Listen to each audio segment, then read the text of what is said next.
Hello दोस्तों, मैं सौरभ स्वागत करता हूं आप सबका SM द स्टोरी टेलर में। अगर आप सब ने अब तक चैनल को सब्सक्राइब नहीं किया तो चैनल को सब्सक्राइब कर लें और बेल आइकन भी दबा लें। दोस्तों, आज की कहानी जापान से है। एक बार एक स्टूडेंट सामुराई बनने के लिए एक गुरु के पास जाता है। वो वहीं गुरु के मंदिर में उनके साथ रहने लगता है और उनकी बहुत सेवा करने लगता है।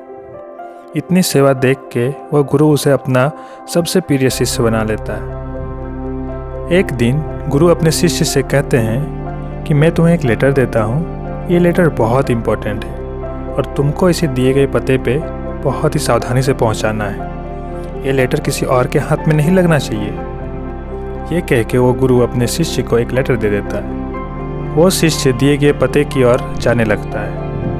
जाते हुए उसे रास्ते में एक नदी पार करनी थी और नदी में एक पुल था जिस पे एक सामुराई, एक ट्रेंड सामुराई एक तलवार लिए खड़ा था।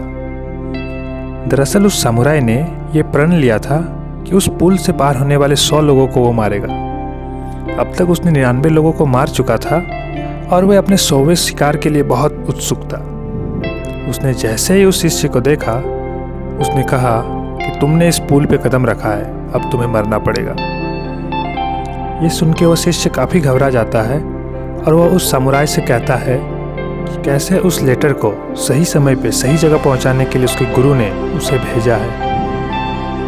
लेकिन वो सामुराई उस शिष्य की एक नहीं सुनता। वो कहता है, नहीं, निकालो अपना तलवार और करो मेरे साथ लड़ाई। ये सुनने के बाद शिष्य कहता है, ठीक है, मैं तुमसे ज़रूर लड़ूंगा, लेकिन उससे पहले मैं अपने गुरु से मिल के आना चाहता हूँ।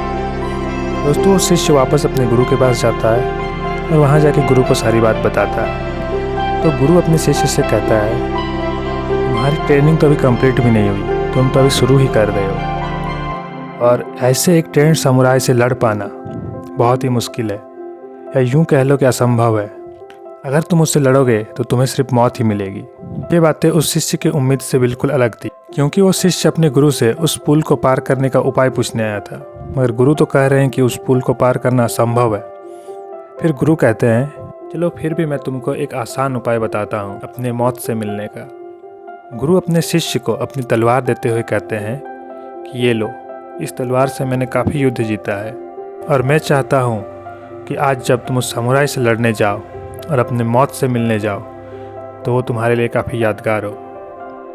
तुम इस तलवार को लेके जाओ और वहाँ जाके तुम इस तलवार को दोनों हाथों से पकड़ के अपने सर से ऊपर उठा लेना और अपनी आंखें बंद कर लेना और धीरे धीरे उस समुराई की ओर बढ़ने लगना। जब तुम्हारे माथे पे एक ठंडक सी महसूस हो तो समझ जाना कि तुमने मौत को हासिल कर लिया है। इतना कह के गुरु अपने शिष्य को जाने का आदेश देता है। शिष्य अपने गुरु का आदेश पालन करते हुए यही करता है। वो उस पुल के पास जाता है जहाँ वो सामुराई उसका इंतज़ार कर रहा होता है। वहाँ जाके वो शिष्य बिल्कुल वैसा ही करता है जैसा उसके गुरु ने कहा था। वो उस तलवार को उठा के अपने सर से ऊपर कर लेता है, अपनी आंखें बंद करता है और धीरे धीरे उस सामुराई की ओर बढ़ने लगता है। सामुराई भी तैयार हो जाता है, मगर उस सामुराई ने ऐसा दृश्य पहले कभी नहीं देखा था। इससे पहले जो कोई भी उस सामुराई से लड़ने आता तो वो काफ़ी विचलित रहता था, वो परेशान रहता था।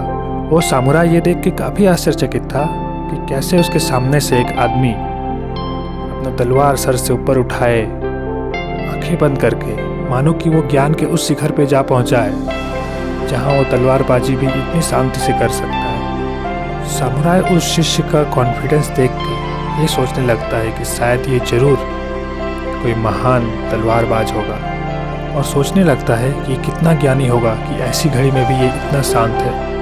इतना देख के वो सामुराई अपना तलवार फेंक देता है और उस शिष्य के चरणों में जा गिरता है और कहने लगता है, मास्टर, आप मुझे अपनी शरण में ले लें और अपना शिष्य बना लें। जी हाँ दोस्तों, हमारे जीवन में ऐसा कई बार होता है जब हमें आगे क्या करना है उसका रास्ता नहीं दिखता।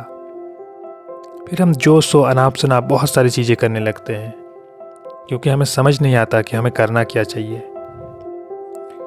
दोस्तों, ऐसे समय हमें बिल्कुल शांति से काम लेना चाहिए। जो हम जानते हैं, जो हमने सीखा है, उसे बहुत शांतिपूर्वक करते रहना चाहिए।